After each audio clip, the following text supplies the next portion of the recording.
वो 17 साल पहले उसकी व्यवस्था खराब हुई, मंडियां 17 साल पहले वहां की खत्म करी गई। बिहार के पूरे किसान को देश में मजदूरी करने के लिए छोड़ा गया। आपकी हालात आज से 17 साल बाद में खत्म होगी। आप 17 साल बाद में मजदूर बनोगे, लेकिन जब तक मजदूरी भी नहीं रहेगी। देश के प्रधानमंत्री ने कहा कि देश की व्यवस्था 1947 में शुरू करेगी। पहले दुगनी आमदनी की बात 2022 में करते थे और अब कहा कि 47 का टारगेट है कि देश आजाद हुए थे तो 100 साल हो जाएंगे तो उसका जश्न मनाएंगे। जब तक ना किसान बचेगा, ना किसानी बचेगी, ना छोटा दुकानदार बचेगा और ना आपकी ये जमीनें बचेगी। जो मंडियां हैं, इन मंडियों को भी बेचने का काम करा जा रहा है, ये आपकी नॉलेज में होगा।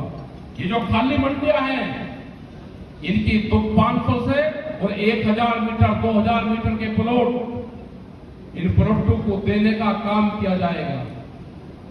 मध्य प्रदेश की 182 मंडी बेचने के कगार पर निकाल ली। उत्तर प्रदेश, हरियाणा, राजस्थान, ये पूरे देश की मंडियां जमीन बेच रहे हैं। इनका मकसद है कि देश की पूरी जमीनों पे, प्रॉपर्टी पे हमारा अधिकार हो। हमको लड़ाई लड़नी पड़ेगी, संघर्ष करने पड़ेंगे। अपने लिए नहीं, आने वाली पीढ़ी के लिए लड़ाई लड़नी पड़ेगी। 35 साल से आपने आंदोलन जेल भलो के किए होंगे, आपने धरने प्रदर्शन किए होंगे, लेकिन उससे भी कड़ी लड़ाई होगी। या तो सरकार मानेगी, नहीं तो हर जगह यात्राएं निकलेगी, मार्च निकलेंगे, पुलिस प्रशासन रोकने का काम करेगा, हमारे ट्रैक्टर और मोर्चों को तोड़ने का काम करेंगे। एक बड़ा संघर्ष देश में होगा। दिल्ली की चारों तरफ भी किल्लेबंदी करनी पड़ेगी हमको। दिल्ली के नए मोर्चे होंगे, जो पेरीफेरल एक्सप्रेस वे हैं, उसके अंदर को निकलने वाले हर रास्ते पे बैरिकेडिंग हमको करनी पड़ेगी। दिल्ली की अगर घेराबंदी करनी है तो नए रास्ते दिल्ली के तलाश करने पड़ेंगे। पेरीफेरल और केएमपी, जो दिल्ली के चारों तरफ को रिंग रोड बनी हुई है, वो एक किस्म से खाइयां हैं वो दिल्ली के मोर्चे लगाने की। उनके पूरे सर्वे हम कर रहे हैं, वहां की पूरी कमेटियां बनेगी। जहां जहां पे दिल्ली के अंदर सड़क जाती है, वहां पे मोर्चे लगाने पड़ेंगे हमको। नए मोर्चे पूरे देश भर में खोलने पड़ेंगे, क्योंकि पूरा देश का किसान, नौजवान, मजदूर, दुकानदार, रेहड़ी पटरी वाले लोग, ये सब आपके साथ में रहेंगे। जिंदाबाद। लेकिन एक आंदोलन होगा। हमारी बहनें कह रही थी कि आंदोलन शुरू करो, घर में मन नहीं लगता।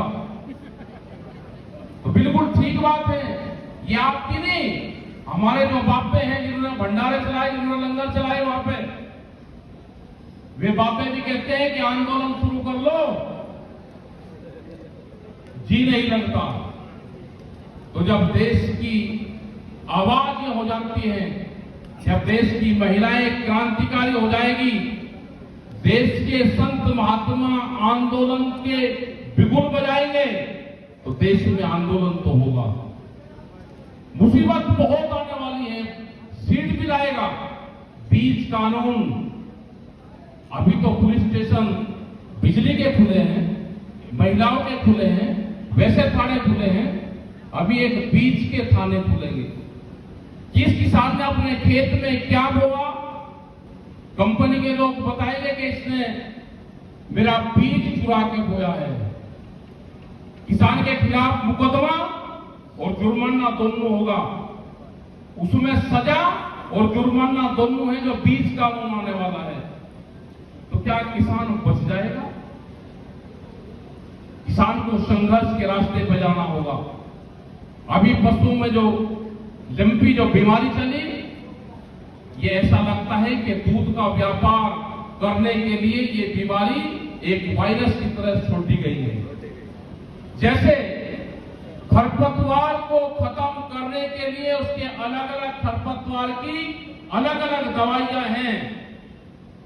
ऐसे ही गाय को खत्म करने के लिए ये एक वायरस था जो गाय में ही गया है और हमारी लाखों गाय मारी गई। जिस गाय के नाम पे ये चुन के आए हैं वे गायें सड़कों पर पड़ी हुई है, उस बीमारी का कोई इलाज नहीं है। तो क्या ये तो नहीं है सरकार की पॉलिसी कि देश में दूध की कम पैदावार हो और हम बाहर की कंपनियों को दूध का एग्रीमेंट करें? ये भी लगता है। एक गांव यहां पे चित्ते लेकर आए, 8 दिन तक किसी प्रेस के लोग को दूसरा कोई रास्ता नहीं पाया, लेकिन प्रेस की भी मजबूरी है, जो उसमें बोलने वाले हैं वे नौकरी पे हैं, लेकिन उन चैनल का मालिक तो कोई और है। और जब तक इन आप चैनलों को जो किसान को नहीं दिखा सकते, यह अभियान भी चलाओ जो हमको नहीं दिखा सकते, जो किसान की प्रॉब्लम को नहीं दिखा सकते, उन चैनलों का भी बहिष्कार कर लो। हम पूरा दिन घर पे चैनल चलते हैं, इसमें ये सीरियल चल रहा है, ये चल रहे हैं, जब हमारे नाम की कोई खबर ही नहीं, इनको बिलों को कटवाने का भी काम कर लो थोड़े दिन। इनको अगर बंद हो जाएंगे, ये आर्थिक रूप से मारने पड़ेंगे, आर्थिक रूप से।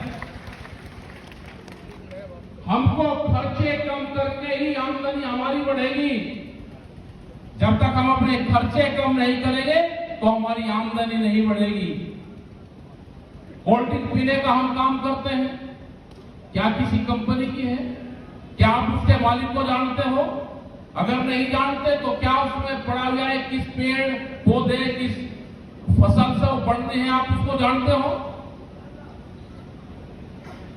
लेकिन नहीं जानते, फिर भी उसका इस्तेमाल है। अगर आप दूध का इस्तेमाल करोगे तो दूध के किसान की आमदनी बढ़ेगी, उस गांव में बैठे मजदूर और हमारी बहनों की आमदनी बढ़ेगी। और कोल्ड ड्रिंक का इस्तेमाल करोगे तो अमेरिका में बैठे हुए कंपनी की आमदनी बढ़ेगी। इन चीजों पर खास करके जो किसान संगठन के लोग हैं, क्योंकि जब घासीराम जी टिकैत साहब थे, इनके खिलाफ जब डंकल ड्राफ्ट आया, उस टाइम पे ये बैन हो जाता कि हम कोल्ड ड्रिंक इनका बहिष्कार करेंगे। हमने तो 22 साल से नहीं पी, लेकिन हम आज भी किसी के घर पर जाते हैं तो कोल्ड ड्रिंक सबसे पहले आती है। आप या तो दूध पिलाने का काम करो, या छाछ पिलाने का काम करो, या नींबू पानी दे दो, लेकिन इन चीजों से थोड़ा थोड़ा पीछे हटने का काम करोगे तो कंपनियों की कमर टूटेगी, तो ये गांव आबाद होंगे। आप फल फ्रूट दे दो, आप दूध दे दो, लस्सी दे दो, नींबू पानी दे दो, इन चीजों का आप काम करें। आपस के झगड़े हमको कम करने पड़ेंगे, उनके फैसले करवाने पड़ेंगे, उससे भी आमदनी कम होगी। और जिस घर में वकील और हकीम घुस जाता है, जिस घर में वकील और हकीम का आना जाना हो जाएगा, उस घर का भी नाश होगा। वकील का मतलब है मुकदमे और हकीम का मतलब है बीमारी। तो इन सब चीजों से भी आपको दूर रहना होगा। हमको खान पीन हमारे ठीक नहीं रही। हम अनाज खाने में तो एक ही चीज पे आ गए कि गेहूं का इस्तेमाल करते हैं। आप उसके साथ में बाजरा, मक्का, चना, जौ, जवार, इन चीजों का भी इस्तेमाल अपने खाने में करो, तो बाजरे के किसान और चने के किसान की भी आमदनी बढ़ेगी। लेकिन अब जब उसको खाओगे ही नहीं तो आमदनी कैसे बढ़ेगी? आप फल फ्रूट का इस्तेमाल करोगे तो हमारे किन्नू के किसान को भी फायदा होगा, उसका अगर जूस पियोगे तो उसकी भी आमदनी बढ़ेगी। हमको इन चीजों पे भी ध्यान देना है। किसान संगठन में अगर हो, और खास करके जो पदाधिकारी हैं, पहले जिसके पास में कोई पद मिल गया, वो कोल्ड ड्रिंक और इन चीजों का अपने घर में भी बैन करो। क्योंकि लड़ाई बड़े जालिम से है, तानाशाहों से लड़ाई है। पूरी दुनिया का दूसरा तानाशाह हिंदुस्तान में पैदा हो गया है। लड़ाई कोरिया में किम जोंग, दूसरा किम जोंग हिंदुस्तान में है। लड़ाई उससे है, लड़ाई बड़े बादशाह से है। संघर्ष कैडा करना पड़ेगा। आने वाले टाइम में आंदोलन भी बढ़ेंगे, संघर्ष भी बढ़ेंगे, मुकदमे भी बढ़ेंगे, जेलें भी बढ़ेगी। ये सारी चीजें आने वाले टाइम पे बढ़ेंगे, लेकिन अमर होकर कोई नहीं आया। हमको ताकत के साथ में तानाशाह का मुकाबला करना होगा। उसके लिए आप तैयार रहें। आंदोलन कब कहां होगा उसको बताएंगे। हरियाणा में 17 आंगनबाड़ी जो कार्यकर्ता है, जो बहाल नहीं हुई, उन्होंने आवाज उठाई तो उनकी जो लीडर थी उनको हरियाणा सरकार ने बहाल नहीं किया। करके आज पंडाल हमारी छोटी बेटी